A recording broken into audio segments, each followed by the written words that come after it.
La journée ça charbonne, la nuit vient pécho dans ma caisse. Noir et blanc, tous les jours l'oseille est dans la caisse. C'est colonel, oui, c'est colonel.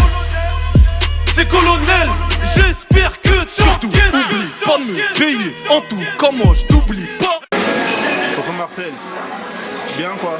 Très bien, Selfie TV, ça fait plaisir de m'accueillir, hein. Merci beaucoup pour l'invite. Ça va bien? Ouais, en forme. En forme. Bon alors, pour ceux qui ne te connaissent pas, vous dites présenter. Pour les gens qui ne me connaissent pas, Tonton Marcel, un dénicheur de talent, créateur du site de rap Ndaoud, toujours au cœur du terre-terre.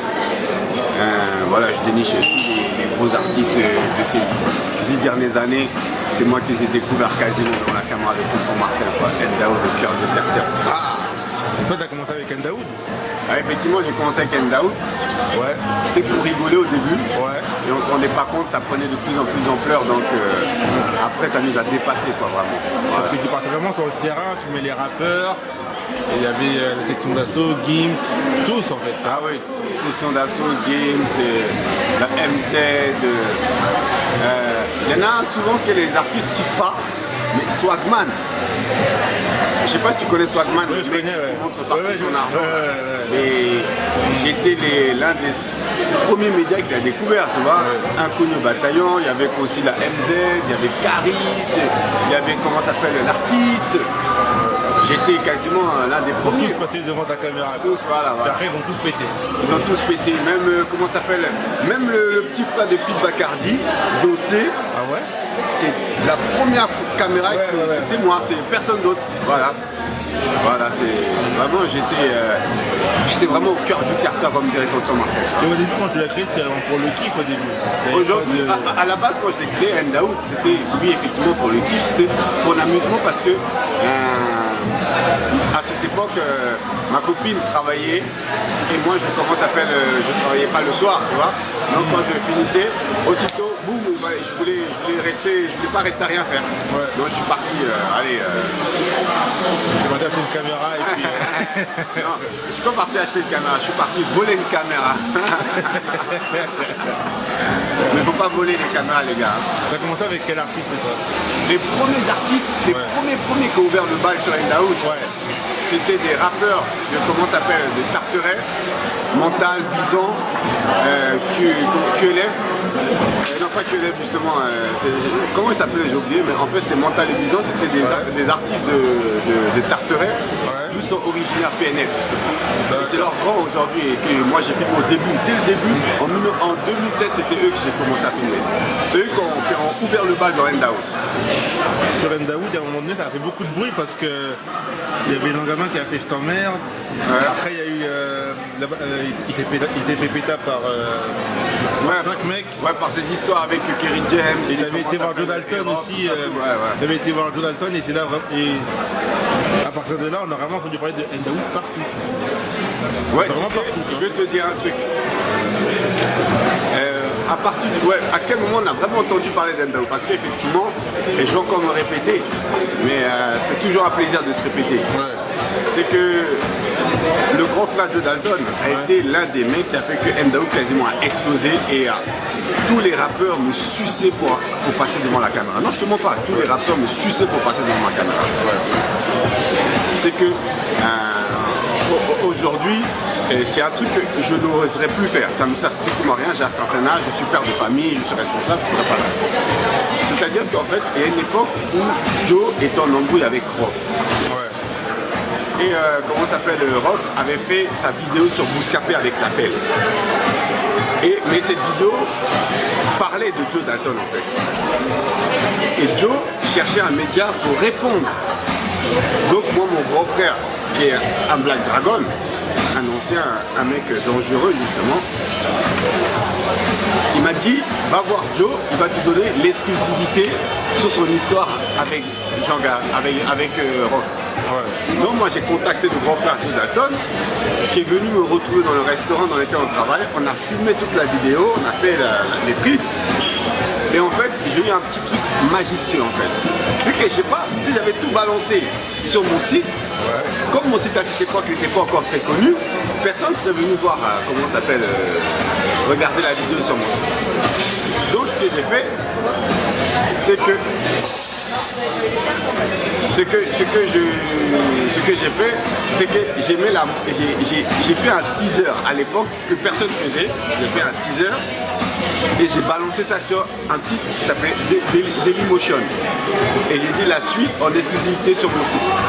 À l'époque, c'était Dailymotion. Voilà. Et comment s'appelle la société qui gérait mon serveur, ils m'ont téléphoné, ils m'ont dit vous êtes en train de dépasser à cause de vous tous les autres sites qui sont gérés par nous sont en train de ramer parce que vous faites trop de vues. Ouais. Parce que les gens sont. Peut-être la vidéo, allez, en une soirée, elle a dû faire au moins 100 à 200 000 pics.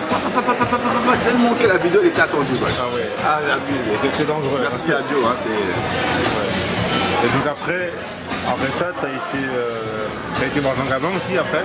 Ouais, oui, effectivement, mais tu sais, j'étais voir Jean Gabin, pas par rapport à différentes histoires qu'il a eu avec Rof ou ainsi de suite, ou Kerry James ou tout. Non, je suis parti voir Rof, non, à Jean Gabin, parce que en fait, j'ai eu un rendez-vous avec Lorco City. Ouais. Voilà, c'est Lorco City par rapport à Lorco City, je suis parti voir Jean Gabin. Ouais. Où Lorco City, en fait, il répondait à Jean Gabin lui disant oui, il est venu le voir 9 ans plus tard, nanana, ainsi de suite. Et moi, quand je donne la parole à un tel, ben, j'ai besoin de donner la parole à l'autre aussi. Oui, normal. Voilà, c'est là que je suis parti voir Jean Gabin, il a parlé, voilà, c'est comme ça Jean Gabin, j'ai commencé à le filmer au fur et à mesure, et j'ai redonné un buzz à Jean Gabin en fait. Ndaoud a redonné un buzz à Jean Gabin. Et Jean Gabin a redonné aussi un buzz à Ndaoud parce qu'à un moment, par rapport à mes vidéos que je faisais à Jean Gabin, les gens qui ne me connaissaient pas aussi ont permis de me connaître aussi, tu vois. Ouais. Et c'est vrai qu'il y a un moment donné, on parlait beaucoup de Lorco City, de Jean Gabin, je sais pas, par rapport à Je t'emmerde, enfin, c'est parti Lorco City, c'est parti voir Jean Gabin, mais au final, est-ce que les deux sont expliqués finalement ou c'est resté lettre morte? Non, c'est resté lettre morte puisque ça sert à quoi qu'ils aillent s'expliquer. S'ils veulent se croiser, ils peuvent se croiser. Hein. Paris, c'est petit. Tu vois ce que je veux dire. Donc, mais moi, je suis content d'ailleurs qu'ils ne se sont pas croisés parce que des victimes dans le rap, ça ne sert plus à rien, quoi, tu vois. On a besoin d'avancer aujourd'hui. On a besoin de voir le jour. Aujourd'hui, on a besoin que le rap français se porte bien, quoi. Tu vois ce que je veux dire. Voilà, nous aujourd'hui, les histoires Rof, Booba, comment ça s'appelle, Caris, La Fouine, Cynique, toutes ces histoires, tous ces clashs, nous aujourd'hui, ça ne nous fait pas plaisir de voir que c'est toujours les mêmes, les Noirs, les Arabes qui sont en train de se chamailler. Qu'est-ce que t'en penses, toi, personnellement, t'en penses quoi? Le déclage qui continue c'est ennuyant. au fil des années. C'est ennuyant, ça permet pas au rap d'avancer, ça permet pas au rap de voir le jour, tu vois ce que je veux dire. Il y a des artistes qui taffent en plus, hein, les gros indépendants qui rament pour sortir et tout, et puis eux, tu vois. Tu sais, je vais te dire un truc, à cause d'un clash dans le rap, il y a beaucoup d'artistes qui ne voient pas le jour. Parce que imagine-toi, Rof fait une annonce qui sort, Booba il annonce qui sort, ils vont se clasher.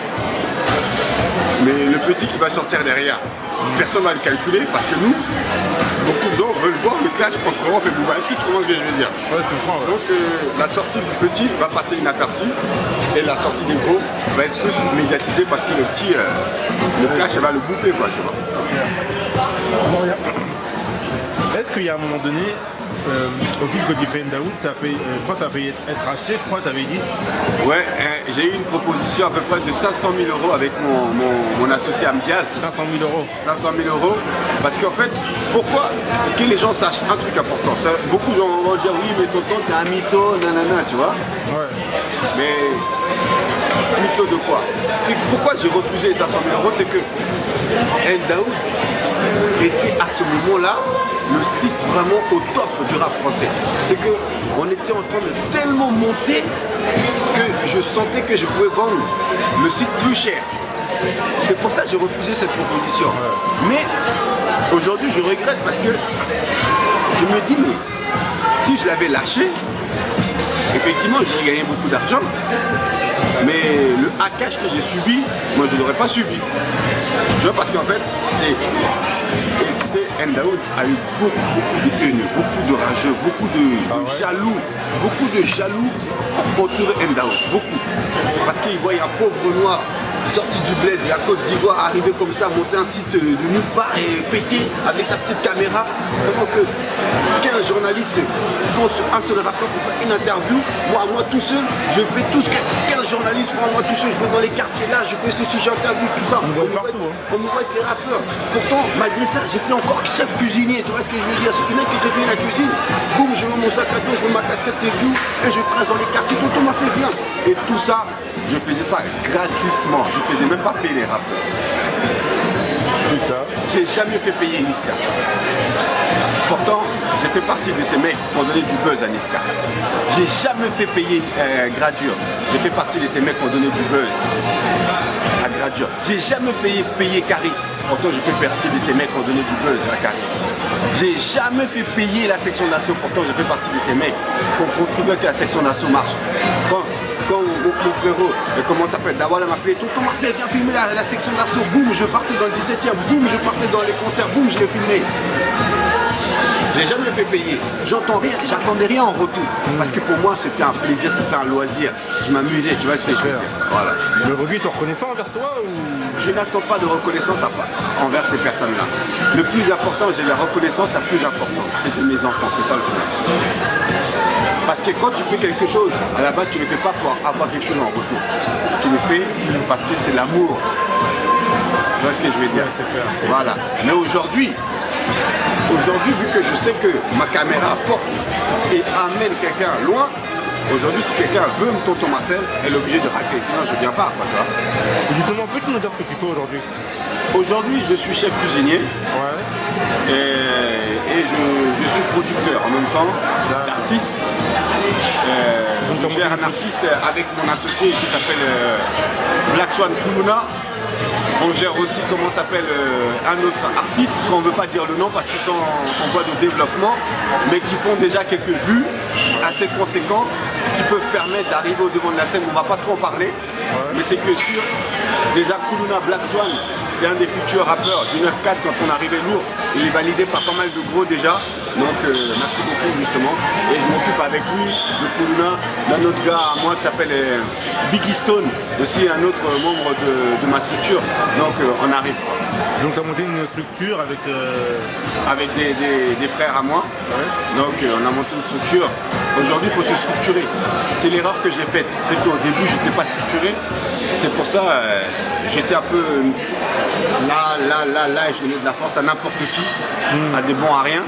Aujourd'hui je vais donner de la force à des gens qui me respectent, qui m'estiment, qui ont de l'estimation pour moi et qui, comment s'appelle, qui ont du respect pour moi. Voilà. Quel conseil aurais-tu à donner aux indépendants? Le conseil que j'ai à donner aux indépendants, c'est que travaillez, ne lâchez pas l'affaire, continuez à travailler parce que c'est le travail qui fait avancer les gens, c'est le travail qui donne les fruits. Et que, comment s'appelle, ne croyez pas que tout ce que les gens vous disent que vous êtes nul. Si tu sais que tu es fort, il faut persister. Parce que c'est en persistant que tu vas finir par obtenir ce que tu veux obtenir plus tard. D'accord. Tonton Marcel, le mot de la fin? Le mot de la fin, merci beaucoup justement à Selfie TV. Ça fait vraiment plaisir. J'espère, je vais souhaiter une longue vie à votre média. Et que, comment s'appelle, lâchez pas l'affaire. C'est pas parce qu'aujourd'hui vous ne faites pas beaucoup de vues que cela veut dire que demain vous n'allez pas faire beaucoup de vues. Plus vous allez monter crescendo en interview avec les gros artistes, plus vos vues vont commencer à monter. Mais ce qui est le plus important, c'est croyez toujours ce que vous faites. Ne laissez jamais les gens vous dire à votre média, ah il est nul. Et que, comment ça fait, comme vous ne faites pas beaucoup de vues, je ne veux pas apparaître dans ton média. S'il ne veut pas apparaître dans ton média, zappe-le. Va chercher quelqu'un d'autre qui va apparaître et au fur et à mesure tu vas faire des vues, au fur et à mesure vous allez faire des vues et comme ça celui qui t'a refusé tôt ou tard il va venir, il va te demander pardon. C'était tonton Marcel, à bientôt la famille, au selfie, boum, ciao.